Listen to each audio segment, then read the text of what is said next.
잘들 지내셨죠? 연휴를 잘 보내시길 바랍니다. 예수 그리스도 우리 주님 안에서 오늘은 이 하나님의 말씀, 이 말씀 가운데 꽃이며 노른자이며 중심이며 핵이며 본질인 이 복음에 관해서 복음의 내용을 설명하는 것이 아니라 이 복음에 대한 인간의 태도, 이 태도가 어떤 결과를 가져오나 하는 것을 살펴보겠습니다. 오늘 이 본문 말씀 속에서는 무서운 말이 하나 나오죠. 주님께서 능력의 천사들과 함께 하늘로부터 불꽃 가운데 나타나실 때에 주님의 재림의 상황입니다. 하나님을 모르는 자들이 어디 있겠어요? 몰라 하고 싶어하는 사람들, 우리 주 예수의 복음에 복종하지 않는 자들, 주의 복음에 복종하지 않는 자들에게 형벌을 내리신다. 하나님을 모르는 자들과 예수 그리스도의 복음에 복종하지 않는 자들은 동일한 개념이에요. 그럼 어떤 형벌이나 이런 자들은 주의 얼굴과 그 힘의 영광을 떠나 영원한 멸망의 형벌을 받으리로다. 하나님의 임재와 하나님의 얼굴을 떠나 하나님과 상관이 없는 존재가 돼서 이 우주 만물이 전부 하나님의 영광과 하나님의 그 영향력 가운데 있다고 말입니다. 그런데 하나님의 영향력을 하나님이 딱 중단해버린 장소, 멸망, 지옥으로 들어간다고 말해요. 자, 여기서 중요한 것은 복음에 복종한다. 이게 얼마나 중요한가? 복음에 순종한다는 게 얼마나 중요하냐 하는 것을 우리가 더 내 마음속에 강조해야 됩니다. 복음에 복종하지 않는 자들, 하나님을 모르는 자들, 하나님이 누군지, 하나님이 계시라는 건 다 아는데 그분이 누군지, 내가 그분을 어떻게 대해야 되는지 그건 상관이 없고 관심이 없는 사람들, 다시 말하면 하나님께 대해서 아무런 의지가 없는 자들, 그런 자들이 행하는 그 행습이 이거예요. 주의 복음에 복종하지 않는 것, 하나님의 복음에 복종하지 않는 것. 자, 이 두 가지, 하나님을 모른다는 것, 무신론과 복음에 복종하지 않는다라고 하는 것은 같은 개념이니까 복종하지 않는 자들은 끊어진다, 하나님으로부터 절단된다 그 말입니다.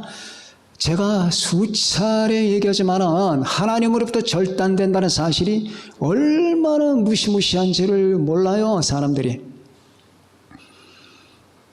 무시무시하다고요. 하나님으로부터 절단되는 거, 지금 하나님을 욕하고 하나님을 거부하고 부정하는 모든 자들도 지금 하나님의 영향력 가운데 있는 거예요. 하나님의 은혜를 받아서 하나님을 욕하는 거예요. 하나님 욕할 수 있는 힘이 어디서 나오나요? 하나님을 욕할 수 있는 지성이 어디서 나오고, 하나님을 거부하고자 하는 그 의지가 어디서, 하나님의 의지를 빼버리면 어떡할 건데, 지성을 빼버리면 어떻게 할 건데, 하나님을 비판하는 그 혀를 하나님 제거하면 어떻게 할 건데. 여러분, 사람이 멀쩡한 정신을 가지고 있다가 치매를 걸리는 걸 사람들은 가장 두려워하잖아요. 그래서 치매는 정신이 있는 거예요. 정신이 훼손돼서 그렇지 정신이 있다 그 말입니다. 이걸 두려워해요. 그 치매가 아니라 그 존재를 하나님에 뺏어버린다 그 말이에요. 존재를 뺏어버린다. 아니면 존재는 그대로 있는데 그 존재 속에 존재의 핵심이 없다. 그러니까 지옥에 있는 사람들은 다 멀쩡한 의식을 가지고 있는 거예요. 지옥에 있는 사람은 다 기억해요. 우리가 누가복음 16장 보면 알겠지만은 부자가 자기 과거를 다 기억했잖아요. 나사로 기억했고 자기 형제 기억했고 다 기억했습니다. 모든 게 기억하는데 딱 한 가지가 없어. 하나님이 없어. 이게 얼마나 무서운 건데, 하나님이 없다고 말이에요. 그래서 지옥에 있는 자들은 회개할 수가 없는 거예요. 회개를 안 해. 회개할 수가 없어. 회개를 인간이 한다 하면 그 안에 하나님이 계신 거예요. 회개할 수 있는 힘, 믿을 수 있는 힘은 다 하나님이라고 말이에요. 그래서 이제 하나님이 그렇게도 내가 싫으냐, 그럼 나와 절단되자 하고 절단해서 바로 하나님을 모르는 자들과 우리 주 예수의 복음에 복종하지 않는 자들에게 이런 형벌을 내리신다. 주의 얼굴을 떠나 그 힘의 영광을 떠나 영원한 멸망의 형벌을, 그게 멸망이에요. 멸망은 집안이 망가지는 게 아니라 하나님으로부터 절단되는 거예요. 자, 오늘 우리 두 가지를 생각해야 됩니다. 복음은 하나님의 최고 진실이다. 첫 번째, 복음은 하나님의 최고 진실이다. 이 말이 무슨 말이냐? 왜 하나님은 이 예수 그리스도의 복음에 그만한 비중을 두셨을까? 왜 그것이 그렇게 중요한 건가? 왜 우리는 복음을 복종하지 않는 자는 멸망을 받을 수밖에 없는 건가? 어떤 사람도 복음을 듣지 않고 구원받는 사람은 없어요. 모두가 복음을 들어야 돼요. 그래서 너희는 만민에게 복음을 전파라고 하는 것을 다 들어야 돼. 모든 사람이 구원받는 과정은 복음을 들음으로야. 믿음은 들음에서 나며 들음은 그리스도의 말씀으로 말미암았느니라. 로마서 10장 17절의 말씀이 뭘 뜻하는지, 믿음은 내가 하나님을 믿고자 하는 그 믿음은 어디서 나오냐? 들음에서. 그럼 그 들음 뭘 듣느냐? 예수 그리스도의 복음을 듣는 거예요. 그래서 구원받는 거예요. 그래서 이 복음을 알아야 되는 거예요. 이 복음을 없이 듣지 않고 구원받는 사람은 없어요. 하다못해 죽기 전에 구원받는 사람들 있잖아요. 그 사람들 복음을 들어. 예수님이 당신을 위해서 이 땅에 오신 하나님이야. 당신은 그분을 믿어야 돼. 그분이 당신 때문에 이 땅에 오셔서 십자가에 죽으셨어요. 요 가장 단 1분 만에 설명하는 이 복음의 이 알맹이, 이거라도 들어야 된다고 말이에요. 이걸 안 들으면 구원 받을 길이 없어요. 복음은 하나님의 최고의 진실이다. 이 말은 자, 이렇게 한번 예를 합시다. 하나님께서 여러분들과 나에게 보여줄 수 있는 자기 심장이다. 하나님께서 여러분과 나에게 주실 수 있는 최고의 것이다. 더 이상 줄 게 없다. 더 이상 줄 게 없다. 목사님, 하늘나라 있잖아요. 하늘나라가 복음보다 더 클 것 같아요? 여러분이 하늘나라 들어가서 하나님을 뵙게 되면 이 복음의 영광보다 더 클 것 같아요? 제가 조금 이상한 말씀을 지금 하고 있습니다. 제가 설명을 드립니다. 여러분은 하늘나라 가게 되면 하나님의 영광, 예수 그리스도의 영광을 보게 됩니다. 그것은 숨이 멎을 겁니다.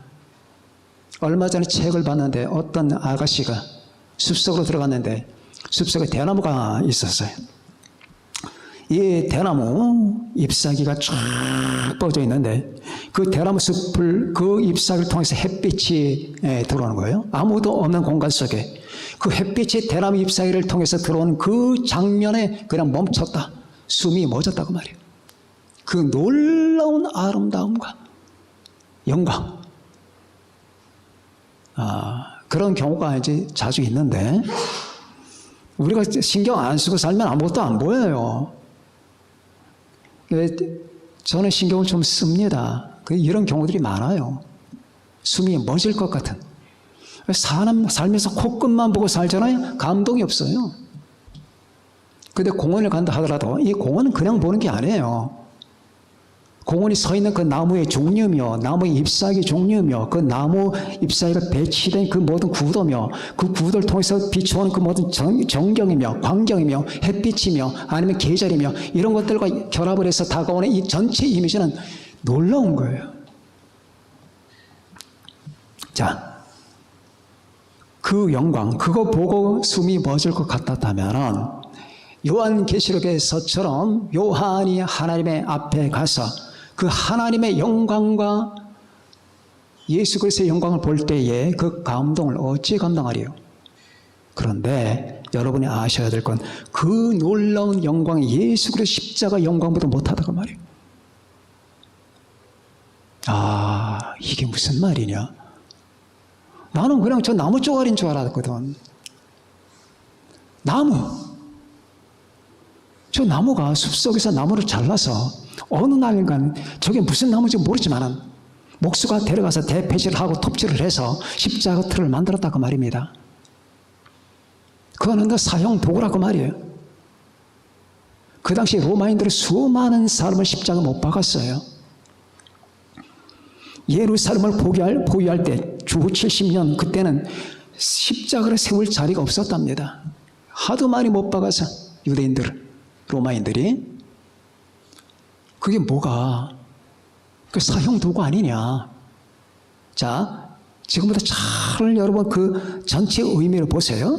저 십자가 나무 쪼가리를 보지 말고 저 십자가 나무 쪼가리에 지금 못 박혀 계신 분과 그 전체 이미지를 보라. 그 전체 의미를 보라. 의미를 보라. 그 의미는 하나님의 최고의 영광이라고 말해요. 의미가 보이느냐? 당신이 정말 성숙한 사람이라면 모든 사물의 물체와 형상만 보지 말고 그 형상 속에 담겨있는 의미까지 봐야 된다. 의미까지. 근데 그 십자가 의미는 놀라운 거거든요. 그러니까 모든 천사들이 주님 옆에 모셔 있다가 이렇게 말하는 겁니다. 죽임을 당하신 어린 양은 죽임을 당하신 어린 양이에요. 그냥 어린 양이 아니에요. 피 흘리신 어린 양, 십자가에 못 박히신 어린 양, 죽임을 당하신 어린 양은 능력과 부와 지혜와 힘과 존귀와 영광과 찬송을 받으시기에 마땅하도다. 입이 저절로 벌려지는 거예요. 죽임을 당하신 어린 양을 찬양하라고 말이에요. 여러분과 저는 살아가면서 지금 제가 드린 말 같은 종류의 말들을 수없이 생각해야 돼요. 자, 역시 이런 문제를 생각해 수천 번 아니라 수만 번을 생각했어요. 그래서 얻은 결론이 그 어린 시절부터 지금까지 온다는 그걸 수만 번 생각하지 않았겠습니까? 근데 그 어느 날인가는 그렇게 생각하는 가운데 빛이 들어오는 거예요. 쫙 들으면서 그리고 그 의미가 보이는 겁니다. 그 의미는 최고의 영광이었어요. 자, 한번 설명을 해봅시다. 어떤 남자 여자가 있는데 부부예요. 근데 여자는 항상 남편을 의심하는 거예요. 그 불만족한 내용이 뭐냐? 내 남편이 나를 사랑하지 않는다는 거예요. 남편은 성심을 다하는데 답답해 죽겠는 거예요. 항상 의심증에 쌓이다 그 말이에요. 걸핏하면 당신은 나를 위해서 한 게 뭐 있냐? 걸핏하면 당신은 날 진정으로 사랑해? 아니잖아. 정말 미치고 환장할 것 같은 이 순간들이 지나갔는데 어느 날인가는 이 여자가 피가 모자랐어요. 그 남편이 적합한 혈액형이기 때문에 피를 줍니다. 피를 많이 줬어요. 그러면은 물론 부부이기 때문에 그렇게 할 수는 있겠지만은 사랑이잖아요. 그랬더니 이 여자가 의식이 깨어난 상태에서 당신이 나의 피를 줬다며? 고마워. 근데 뭐 부부인데 대단한 건 아니잖아. 그러면서 세월이 지난 다음에 이 여자가 신장 하나가 필요했습니다. 신장 하나가 괴사했어요. 그 남편은 아낌없이 자기 신장 하나를 줍니다. 자기는 신장 하나만 갖고 아내를 2개 갖게 만들었습니다. 이때 여자는 남편이 조금 자기한테 관심 있는 것 같이 보였습니다. 이 여자가 어느 날 사고를 당해서 죽음의 지경이 일어났는데 심장 파열이 났어요. 심장이 파열돼서 엄청난 피를 쏟아내면서 이제 몇 분 후면 죽을 때 이 소식을 들은 남편이 자기 심장을 뽑아줘라. 그런 기술이 있는지 모르지만은 그렇게 해서 여러분 남편의 심장이 여자 심장으로 들어간 거예요. 여자 심장 끄집어내 적출을 하고. 그리고 남편은 죽었습니다. 그러면 이거 사랑 아닙니까? 만약 거기에 대해서 여자가 내 남편이 나를 위해서 한 게 뭔데? 정말 날 사랑하는 거야? 이건 그냥 그 사람의 정의감이야. 뭐 이렇게 말한다면 그렇게 말할 여자가 있는지는 모르겠지만 그런 도리가 아니죠. 더 이상 남편이 해줄 게 없어. 자기 심장을 줬는데, 죽었는데. 이건 남편의 여자에 대한 최고의 진실이라고 말이에요. 아내에 대한 내 마음, 내 심장 전체를 보여준 행동이 이거예요. 자기가 죽음으로 아내를 살렸다 그 말입니다. 그게 복음이야. 제가 말하고자 하는 게 바로 이거예요. 하나님은 여러분과 나에게 심장을 주신 거예요. 아들을 주셨어요. 자기 자신을 주셨어요. 더 이상 하나님은 할 게 없어요. 사람들이 하나님이 인간을 위해서 한 게 뭐 있느냐? 하나님 따위는 필요 없다. 이렇게 말하면 이 복음을 우리는 제시해야 됩니다. 이건 하나님의 최고의 진실이거든. 얘들아, 나는 다 했다. 하나님이 인간을 만들지 않았으면 인간 세상이 이렇게 비참하지 않을 거라고 너희들이 그렇게 말했지. 그래서 나는 일정량의 책임을 졌다. 그게 내가 너희를 위해서 죽는 것이다. 십자가에 못 박히는 것이다. 당신은 날 만들지 않았으면 인간 세상을 죄 없이 죄를 못 짓게 만들었으면 되지 않았겠느냐? 이렇게 너희들 나에게 질문하느냐? 그래서 나는 내 자신을 너희에게 주었다. 그리고 내가 그렇게 한 것은 너희를 갖다가 건져내기 위해서였다. 내가 너희를 로봇으로 만들지 않았던 것은 너희를 진실한 다이아몬드로 만들기 위해서였다. 내가 처음부터 너희를 다이아몬드로 만들었다면 그 다이아몬드는 진짜 다이아몬드가 아니다.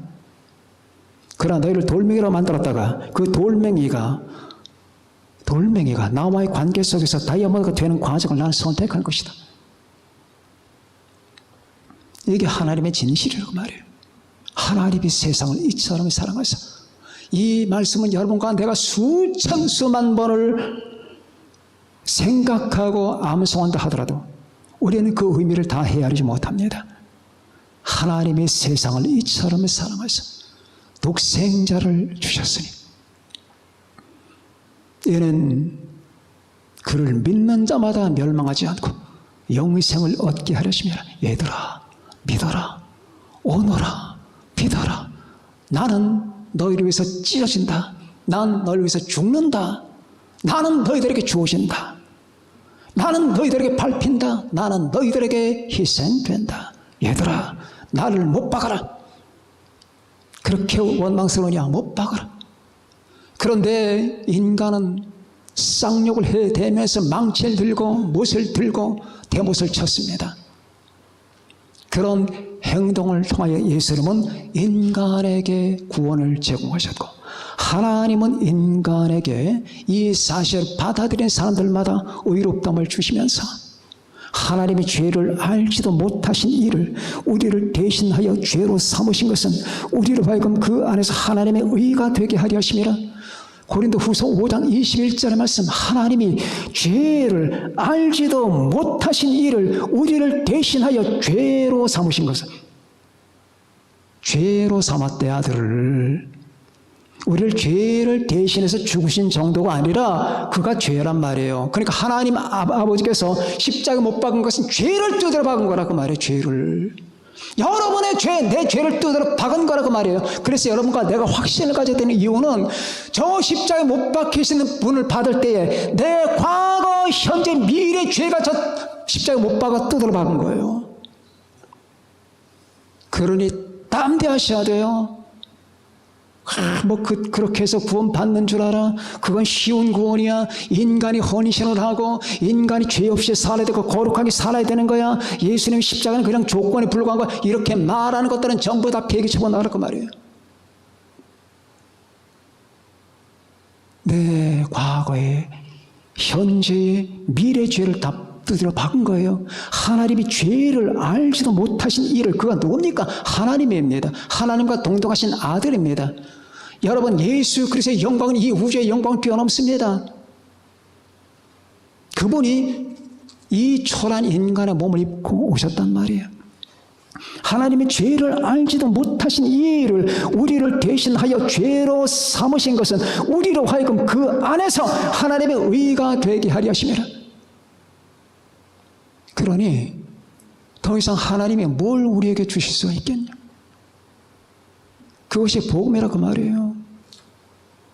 여러분과 저는요, 영원토록 평생토록 무릎을 꿇고 눈물을 흘리면서 사랑하고 감사하고 찬양하고 그분을 위해서 죽기까지 할 수 있는 믿음을 가져야 돼요. 이 사실을 모르면, 그래서 한 인간의 변화는 복음 때문에 변화되는 거예요. 이걸 모르면 아무리 그 사람이 수도원을 들어가고 아무리 성경을 봐도 변하질 않아.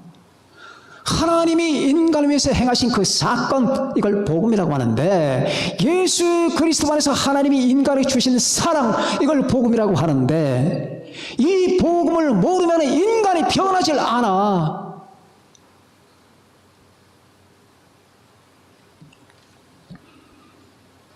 이 복음은 하나님께서 여러분과 나에게 줄 수 있는 최대의 선물이고 최고의 진실입니다. 하나님, 당신을 보고 싶습니다. 당신의 환상을 보고 싶습니다. 그렇게 말하지 마세요. 천국 가면 다 봐.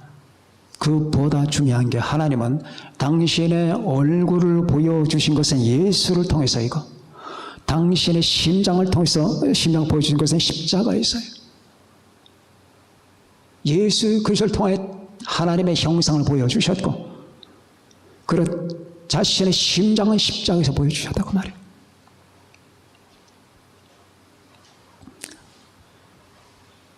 두 번째, 그러면 거기다가 등을 돌리고 침을 뱉으면 어떻게 되겠느냐고 말이에요.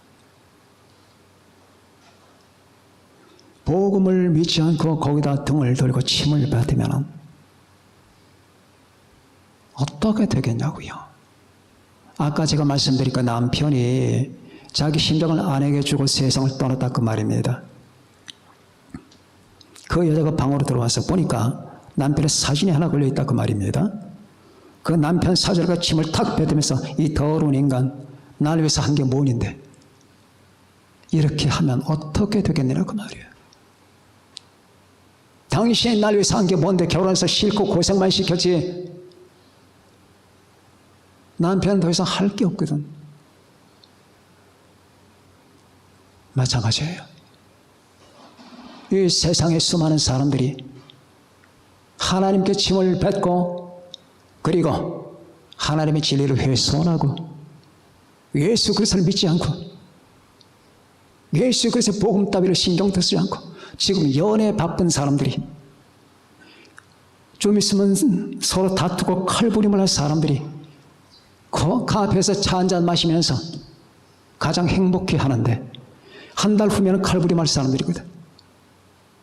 그런데 내게 영원한 사랑을 주신 그분에 관한 소식은 알고 싶어하지 아니하는 이 같은 행태와 태도를 우리는 어떻게 이해를 해야 되겠느냐? 이건 죄밖에 해석이 안 됩니다. 어떻게 하겠느냐?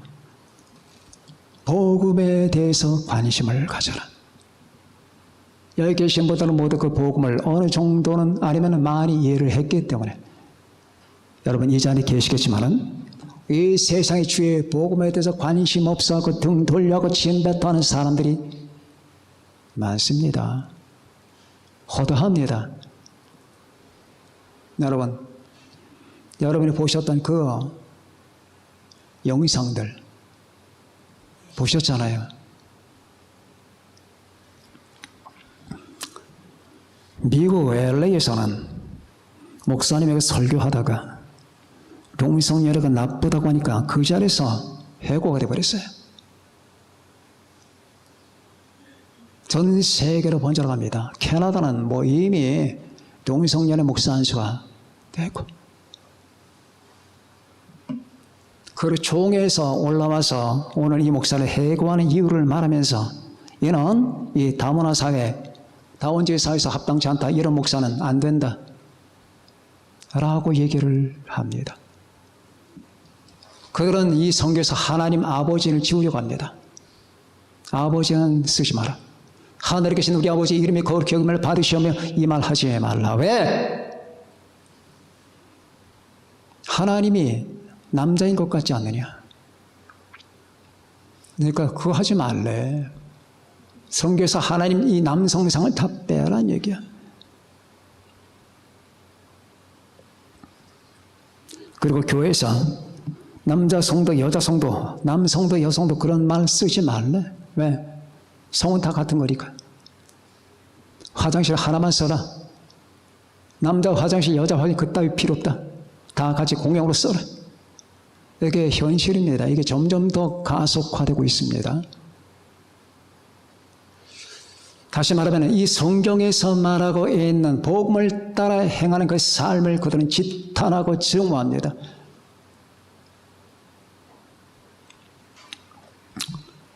동성애는 죄악이죠. 제가 이렇게 말하면 저는 잘려요. 어제 체포됩니다. 하나님은 아버지죠. 어쩔 수 없습니다. 하나님은 아버지예요. 어머니가 아니에요. 어떻게 하나님을 어머니라 생각할 수 있겠습니까? 남자는 남자고 여자는 여자입니다. 성은 딱 두 개밖에 없습니다. 그런데 여러분, 국회 청문회에서 되지 못한 자들이 된 분을 공격하고 씹는 장면들을 많이 보셨죠? 그 사람이 과거엔 전도사였답니다. 김아무개라고 하는 그 의원. 천아무개라고 하는 사람은 목사들이고, 이런 자들이 하나님의 영광을 다 훼손하고 있어요. 참 더럽고 추악한 세상이며 인간들입니다. 어떻게 저렇게 추잡할 수가 있을까? 저 국회의원 배지 하나 달기 위해서 그거 하나 사람들이 어필하기 위해서 그것도 다수도 아니고 소수자들이잖아요. 그 소수자들에게 인기를 얻고 영합하고 아첨을 떨기 위해서 이 세계 흐르고 있는 이 일반적 진리를 거슬려는 그들의 행태는 얼마나 더럽고 비겁합니까? 그들은 징벌받을 겁니다. 우리 주님께서 나타나실 때에 모든 정과 오가 분별될 겁니다. 모든 선과 악이 분별될 것입니다. 지금은 마치 이 소수의 세력이 득세하는 것 같이 유엔의 힘을 입고, 유엔의 그 기조가 그것이니까 사람을 살리라고 하는 이 유엔 조직이 사람을 망치기까지 하는 데까지 지금 가고 있어요. 그래서 여러분, 이 세상을 사는 사람은 이 세상을 거꾸로 보는 법을 배워야 돼요. 이걸 제대로 똑바로 보면 세상이 안 보여요. 나무에 올라가서 물고 나면 거꾸로 매달리라고. 거꾸로 매달려서 세상을 봐야 이 세상의 정체가 보여.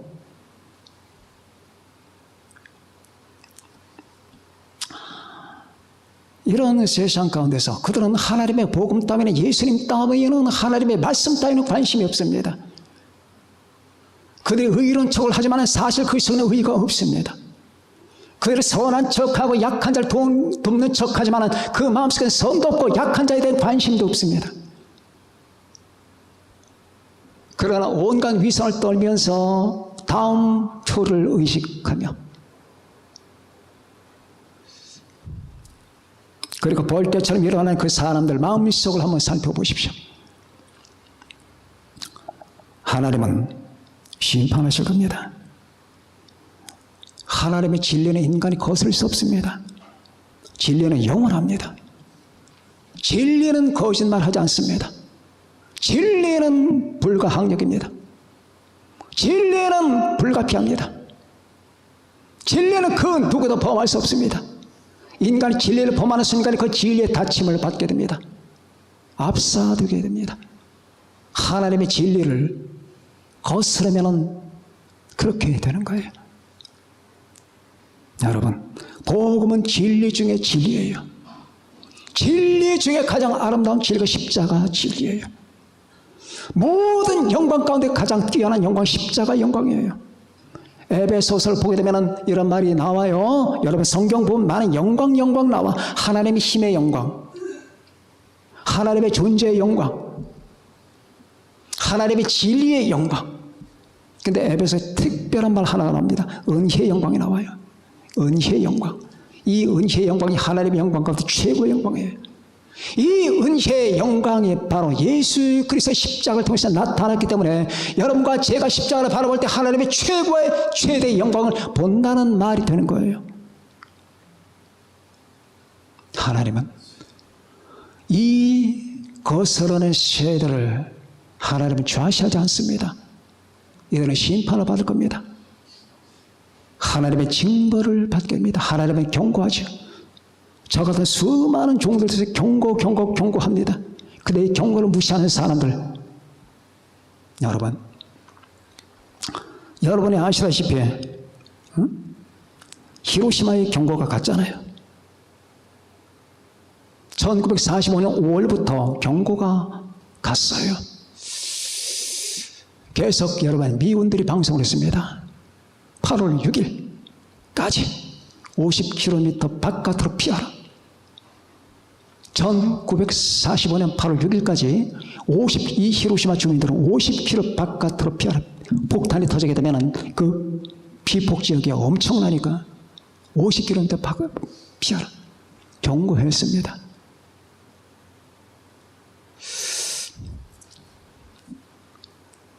그러나 몇 명이 그걸 들었는지는 모르겠어요. 그래 전단지까지 부렸습니다. 근데 안 듣습니다. 그리고 생겨난 결과가 이거예요. 1945년 히로시마 준호시 뉴욕 대학교 언론학부 선정 20세기 미국 언론보도 100선 중 제1위, 타임즈가 선정한 100대 논픽션 도서, 1945년 8월 6일 원폭투하고 아비 규환이 현장에서 살아남은 6사람의 이야기.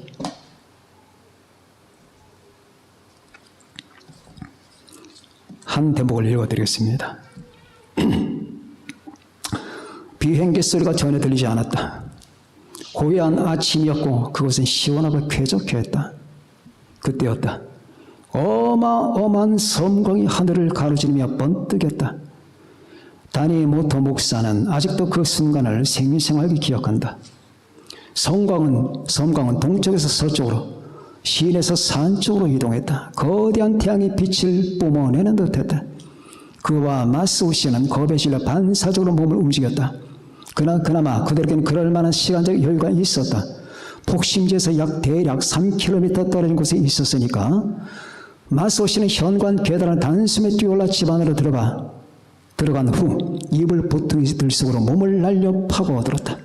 다니모토 목사는 반대쪽으로 4-5걸음 뛰어가서 정원에 놓인 2개 큰 바위 틈새로 몸을 던졌다. 그리고 한쪽 바위에 몸을 바싹 붙였다. 얼굴을 그 바위에 한껏 밀착시킨 탓에 무슨 일이 일어났는지를 보지 못했다. 그는 갑작스레 자신을 짓누르는 압력을 느꼈고 곧 이어 부서진 판자 조각들과 깨진 기왓장들 파편들이 그를 덮쳤다. 굉음 같은 소리는 전혀 들리지 않았다. 다니모토 목사는 가까스로 마음을 다잡고 고개를 들었다. 레이온 제조업자의 집은 온데간데 없었다. 폭탄이 집을 정토로 강타했다고 생각했다. 황혼역처럼 어둑어둑하게 거대한 먼지 구름이 하늘 위로 피어올랐다. 공포에 질려 나머지 무너진 집더미 아래 갇혀있을 마스오 씨에까지 생각에 미치지 못한 채 거리로 뛰쳐나와 무작정 달렸다. 달리면서 문득 그 집의 콘크리트 벽이 집 바깥쪽이 아니라 안쪽으로 넘어갔다는 걸 알아챘다. 거리에서 맨 처음 눈에 들은 곳은 건너편 산중턱에서 방공을 파고 있던 한 부대의 군인들이었다. 당시 일본인들은 적의 침략에 대항할 목적으로 언덕마다 죽기 살기로 방공호를 만들었는데 그 수가 수천 개 이를 정도였다. 그들은 말을 잃은 채 넉나간 표정을 짓고 있었다. 먼지 구름처럼 보이는 것이 하늘을 뒤덮으면서 사방이 점점 어두워졌다. 나카무라 부인이 이웃집 남자를 지켜보고 서 있을 때였다. 갑자기 주위가 번쩍했다. 온 세상이 난생 처음 보는 흰색으로 번뜩거렸다. 이웃집 남자가 어떻게 됐는지 알아볼 새도 없이 부지불식간에 모성애가 발동하여 몸이 저절로 아이들에게 향했다. 그런 한 발짝 떼는 순간 무언가가 자신을 들어 올려 냅다 패대기 치는 듯했다. 나카무라 부인은 바닥에서 한 단 높이 정도 있는 평상 위를 가로질러 옆방으로 휙 날아갔고 집의 파편들이 쫓아 날아왔다.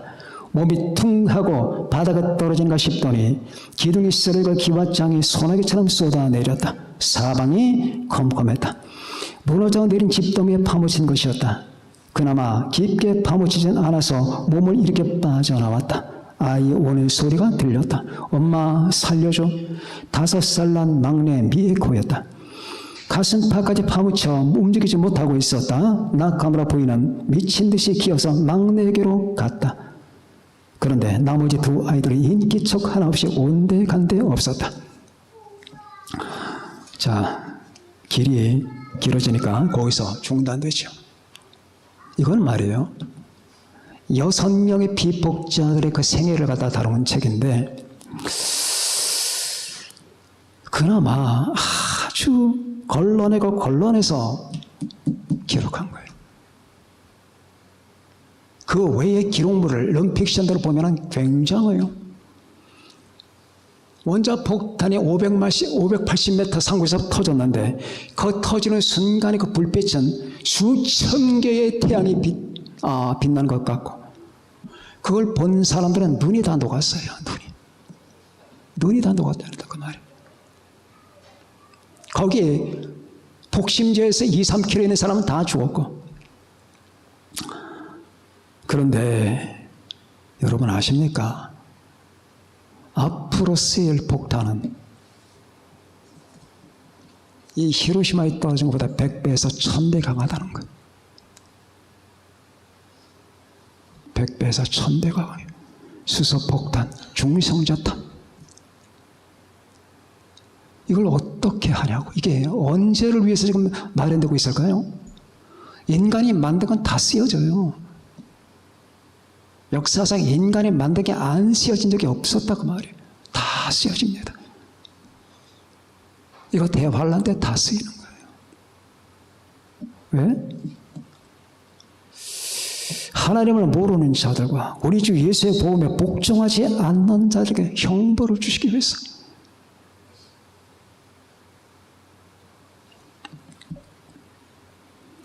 지금 사람들은 웃고 지낼 때가 아닌데 웃고 지내요. 여러분, 우리는 이런 경고를 받았어도 조금 더 두려워하지 않습니다. 왜냐하면 여러분과 나에게 은혜의 영광이 있기 때문입니다. 예수 그리스도 십자가의 그 날개가 여러분과 저를 덮고 있기 때문입니다. 그러면 너희는 이 모든 일을 피하고 인자 앞에 서도록 이 모든 일을 피하고 인자 앞에 서도록 항상 기도하며 깨어있으라. 여러분이 이미 다 방책을 마련하셨다고요.